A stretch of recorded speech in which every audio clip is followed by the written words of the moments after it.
Hi everyone, in this video I'll be going over the California meal break tool. So I've clicked here in the meal break tool on the top tab and I've defaulted to the last completed pay period. And that's where it will default me each time. I can go back further into other completed pay periods before the last one, and I can also jump to the current pay period as well.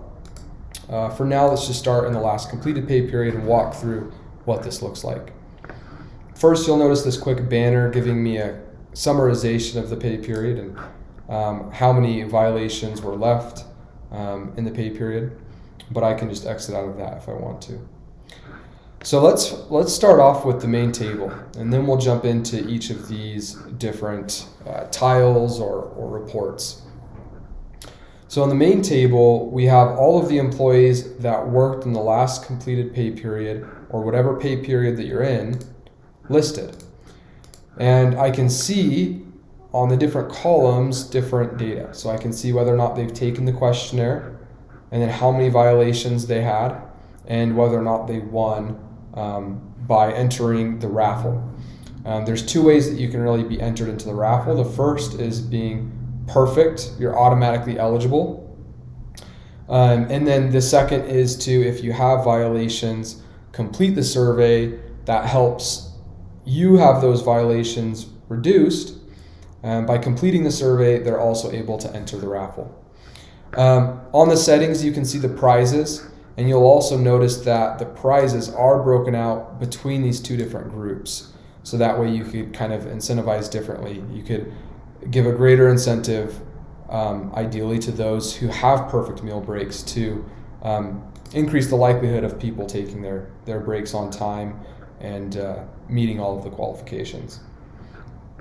You'll notice on this settings tab that I was just on that these are non-editable fields, these prizes. That's because I'm in the last completed pay period.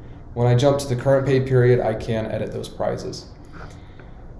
Going back to this main table, I can scroll through, I can see different information. One thing I can see is like missing cell number for Angelina Gonzalez here.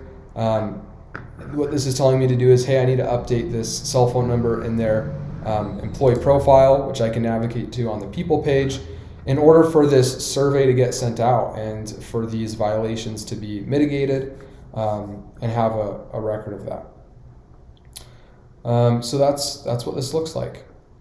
I can open up any one of these rows for each individual, and I can see the comprehensive list of all of their shifts that they worked and whether or not their break was perfect, late, short, or missed. So this person, Alejandro here, has 4, and they had a few more shifts than that, but those were perfect.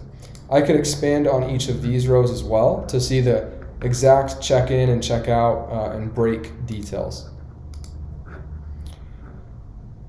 Going up to these tiles right here, this first one, the meal break violations, is going to be a comprehensive list similar to what we're seeing down here, but only of the violations. Down here, as we open it up, we see the totals of everything. If I go to the meal break violation report, I get to see a similar table, but as I open it up, I'm just seeing those with violations from greatest to least. I can export this report. I can open up these individual reports for per person and export these, and I could do that same thing on the main table as well. Then we've got our questionnaire winners. So the questionnaire winners in this case is a filled out tile, because this survey has not only been completed, or this pay period is not only completed, but it's also been completed for quite some time, and a couple days after it was completed, all of the employees had the chance to fill out surveys and enter in this raffle. And so you can see that the winners were announced in this case on April 19th, and so we can see that list of winners here.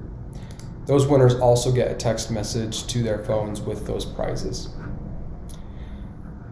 Next and last here, we've got our employee waiver tile. So as we click into this, we're going to see, again, a comprehensive list of all of our employees, but we're also going to see whether or not they have a signed waiver in the system.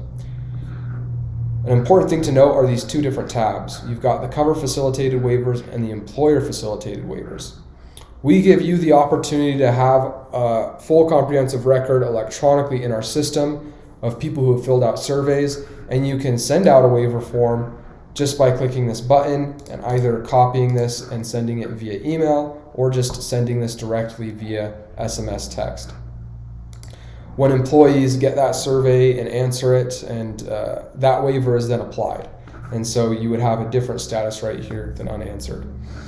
However, we also know that a lot of you have these waiver forms already filled out as part of your onboarding process or something you do outside of cover.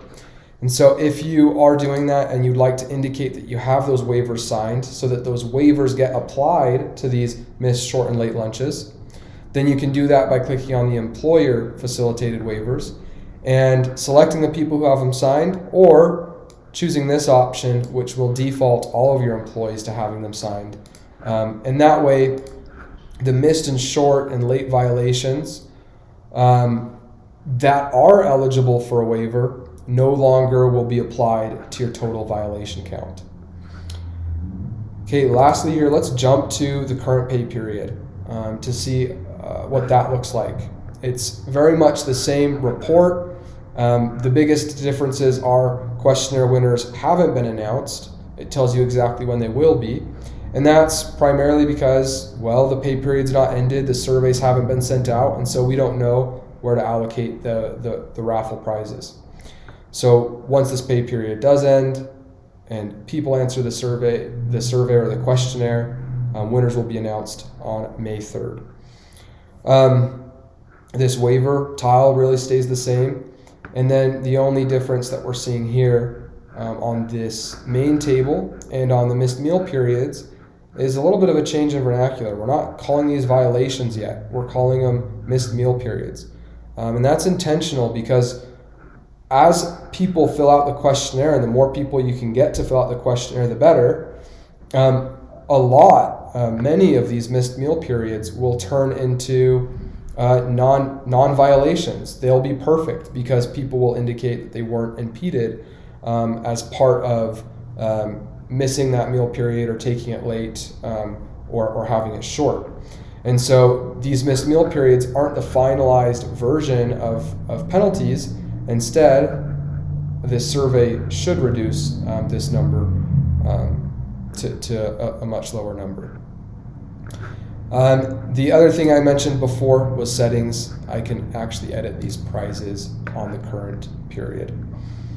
That is it for a quick summary of the meal break tool. If you have any questions at all, please feel free to reach out to us through this bottom right-hand corner, this intercom chat feature right here. You can click send us a message or search for an article. Probably the quickest way to get an answer is just send us a message and ask your question or request to meet with someone, and we'll be pretty timely in getting back to you.